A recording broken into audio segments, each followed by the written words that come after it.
great journeys. And the irony is today's journey is actually a very short journey. Just a very few miles in Israel. And what I want to look today as the story of Abraham and Sarah as they entered the promised land and that short but powerful journey they had with God. Now on the map, it didn't come out as good as it did on Google. We're going to travel as they come from Haran. They go down just about 30, 40 miles, short distance. But Abraham did something specific. He built altars. At 4 of these places, he and his son Isaac built an altar. Well, we first have to talk about what's an altar. It's a bunch of rocks. It's rocks that are put together. You put wood on it, or you can lace it with some moss and put wood on top of it, and then offer an animal if you have a huge altar. Now, Hebrew works this way. Every word in Hebrew has 3 consonants, and then you add the vowels to it. So every word has a root with 3 consonants. The root for the word altar and the root for the word slaughter is the exact same. So what's an altar? A place where you slaughter. A place of blood sacrifice. A place where you slaughter animals. And that's what an altar is. It's not just a bunch of beautiful stones. Here's the theology. The idea that the ancient people had is when you kill an animal and you do the bloodletting, the force, the life force of the animal comes out of the animal. That's where life is. And so sacrifices had to do with you take an animal, cut it open, pour the blood over the rocks, take the animal and burn it and offer that as a sacrifice to God. Why? Because that's the way they believed your sins, your transgressions, the things that separate you from God is taken away from you. You take everything of your guilt, you put it on an innocent animal, the animal dies, your sin, magically gone. God forgives you. Until you sin again, then you bring another sacrifice, sacrifice the animal. Get the idea? But I'm not going to talk about sacrifice this morning. That's for another Sunday. What Abraham did was not just build altars, and it's inferred that he made sacrifices to God. He actually built monuments. He built places where his own children and grandchildren and the next generation, when they came out of the captivity from Egypt, went into the promised land, sought out those places where 500 years ago Abraham built altars. They resurrected those altars, and they became the churches. They became the places where people worshiped God and brought their sacrifices for generations. So let's look at what Abraham exactly did. The first one, we're going to start up there in the north at Shechem. And this is what happened there. God had just called Abraham and Sarah at the end of chapter 11 and said, leave your family, go to the promised land, I will give it to you and your descendants. A few verses later, when they had come to the land of Canaan, Abraham passed through the land to the place at Shechem, to the oak of Moreh. Now the oak of Moreh was known as the soothsayer tree. At the soothsayer tree, the Canaanites would come, an oracle would be present, like the oracle at Delphi, and you could ask the oracle questions about your crops, about your future, about children, predictions, and the oracle would give you, hopefully, a good message. So he gets to that place where the oracle sits, and when the Canaanites come for their God to answer their questions. At that time, just to remind us, the Canaanites were living in the land. Why is this important? Because God had said, I'm giving you the land. The problem is there's a lot of other people living there right now. It's like saying, hey, I'm going to move into your house. The only problem is you're living in your house. Then Yahweh appeared to Abram and said, to your offspring, I will give you this land. So Abraham built there an altar to Yahweh, who had appeared to him. Why is this important? Well, that sentence that says, to your offspring. That's the constant problem that faces Abraham and Sarah. They've obeyed God. They came into the promised land. A few years have gone by. In fact, like 25 years. They're getting on Social Security the second time because they're 99 years old. And still they don't have kids.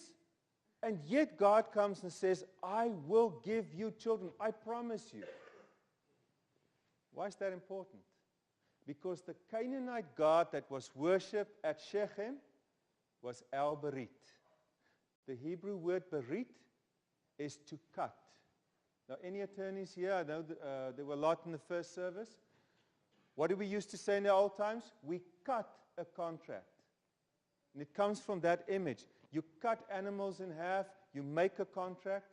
And so the God that was worshipped there is the God who makes contracts with people. And here comes Abraham's God and says, I vow, I cut a contract with you. I will give you children. And El-Berit, the God of the Canaanites, becomes El-Berit, the God of Abraham. God is now called the God of the covenant. I will give children. Then they move further. They go down to Bethel. And this is what happens there. Just the next verse. From Shechem, he moved on to the hill country on the east of Bethel and pitched his tent between Bethel on the west and Ai on the east. Now Bethel and Ai were the two other places where the Canaanites came, worshipped their God, brought sacrifices to their God. And here comes Abraham. What does he do? He builds an altar to Yahweh, invoked the name of Yahweh. And Abraham journeyed on by stages towards the Negev, towards Egypt, the south. And then something happens. Abraham had trusted that God would lead him and his wife into the promised land. They enter a country with strangers, with foreigners, where their life are in peril. But they trust God with that. They trust God that God would one day give them children. But he did not trust that God would take care of his sheep. So Abraham went to Egypt. Why? Because there was a drought. He and his wife and all that he had and Lot with him into the Negev. Now Abraham was very rich in livestock, in silver and in gold. He journeyed on by stages from Negev as far as back to Bethel, to the place where his tent had been at the beginning, between Bethel and Ai, to the place where he had made an altar at the first, that's now Bethel, and there Abraham called on the name of Yahweh. Why is the story important? Abraham lost faith. Just like Peter walking on the water, he took his eyes off God. He sees the drought. He sees his animal doesn't have fodder. They don't have water. He says to his wife and to Lot, let's go to Egypt. He gets to Egypt. God's not very happy because now Abraham has to pretend his wife is his sister when the Pharaoh takes her as a wife. So God comes with the plagues, hits the Egyptians. They want to get rid of him and said, here's some money, gold and silver and camels and all that stuff. Just get out of here and reject on his visa. You don't come back again. And Abraham leaves a very, very wealthy guy because he pimped his wife out. That's what he did. And so he goes back through the desert, gets back to Bethel, and now he has to do a mea culpa with God. And he has to come before God and say, I messed up. And so what does he do? He brings a sacrifice, and he called upon the name of Yahweh. Why is Bethel important? Everybody knows that the Hebrew word Beth means house. God of the house. Bethel is where his grandson Jacob, after he cheated his father and his twin brother Esau for the birthright, fled, slept there, had the dream of God going up and down the ladder, had this encounter with God, and God says, Jacob, it's okay. I know you messed up, but I'm with you. I'm going to bless you. Wherever you go, I'm going to be with you. And what does Jacob do at Bethel?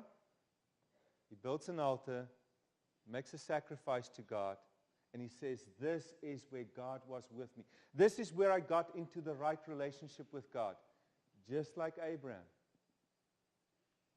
Bethel, the house of God, is where Abraham said, God, I've messed up. And I want to apologize. And I want to get into the right relationship with you. And God says, Abraham, everything is okay. Can you understand why so many churches are called Bethel? First Presbyterian Church of Bethel, Baptist Church, Tissue Church.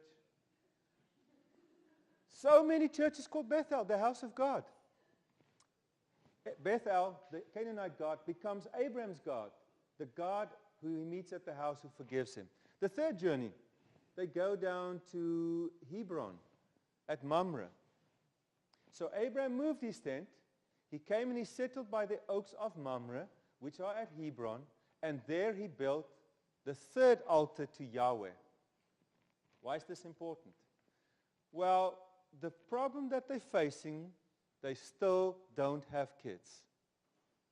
And you can't have a promise of having a future if you didn't have children.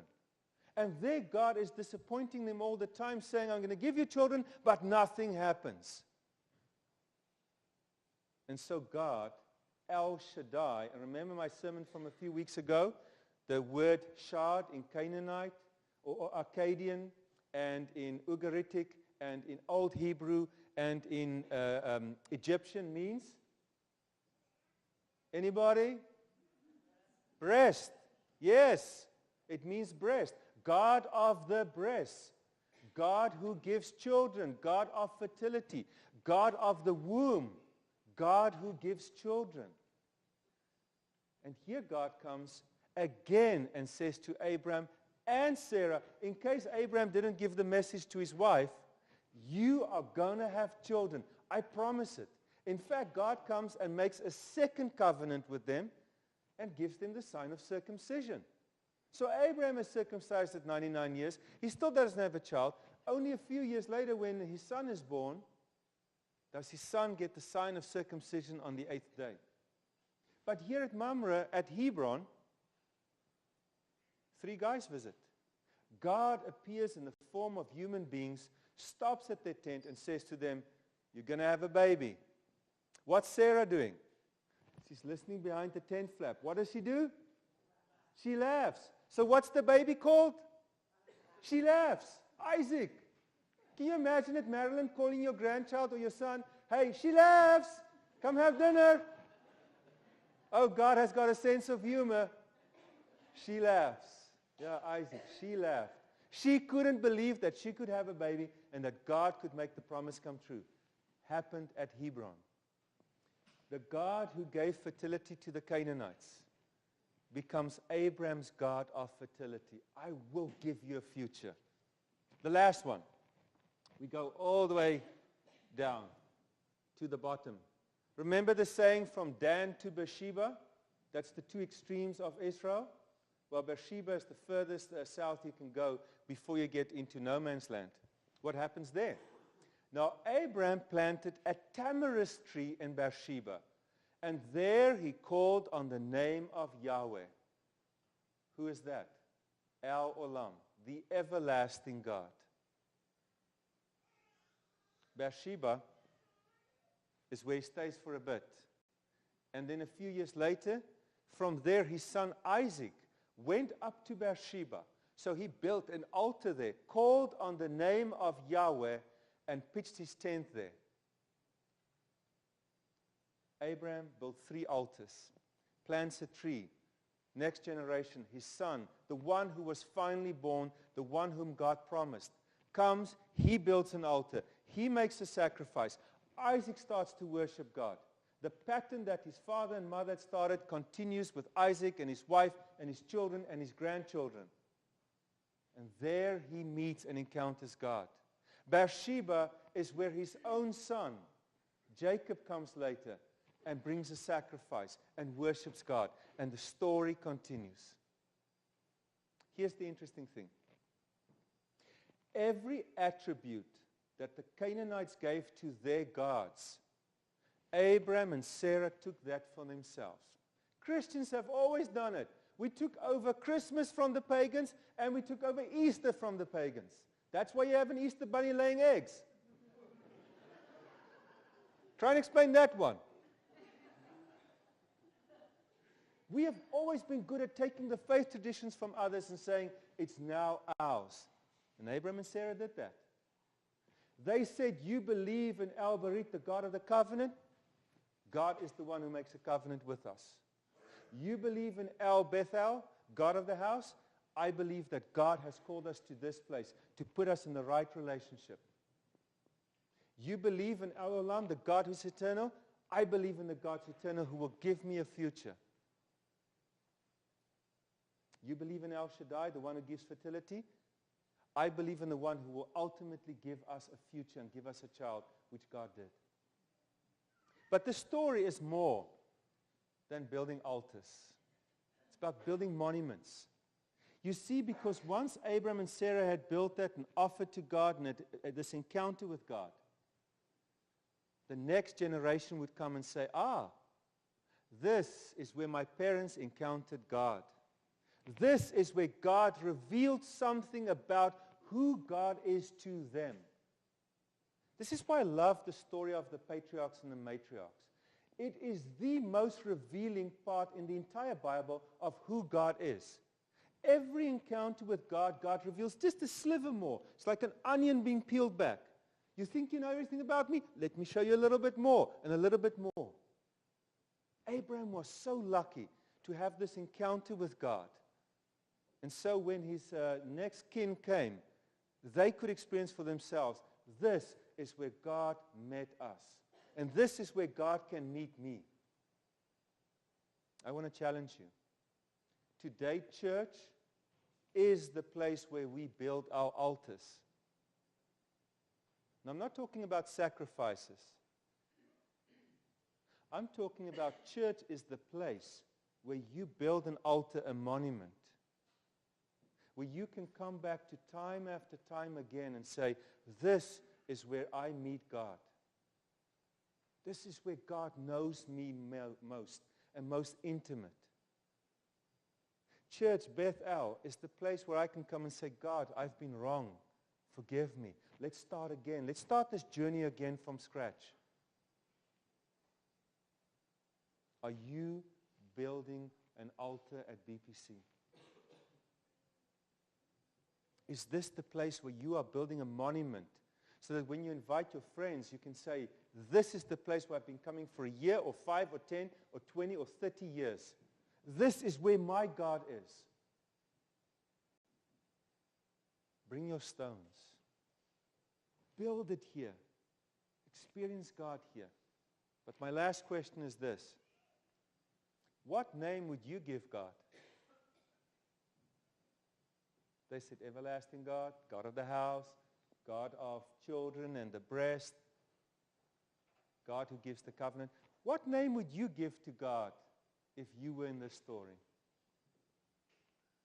What journey has God done in your life, whether it's the birth of your kids, whether it's going through death, whether it is relational issues,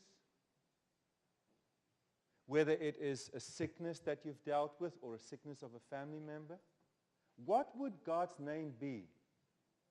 God who gave me children, God who gave me someone to love, God who helped me come through death, God who. I would love for you to think about that name. Love for you to think about that name. And come and tell Dave and I that we can hear stories just like Donna shared this morning. The God who has been with Donna through blindness, that she can actually see. Is that true, Donna? May God bless you. Because that's what God said to them. I am calling you to the promised land so that you can be a blessing to all the generations of the earth. I invite you to build an altar here, not for yourself, but that from this altar, you can go out and bless our community, our city, our nation, and our world. Amen.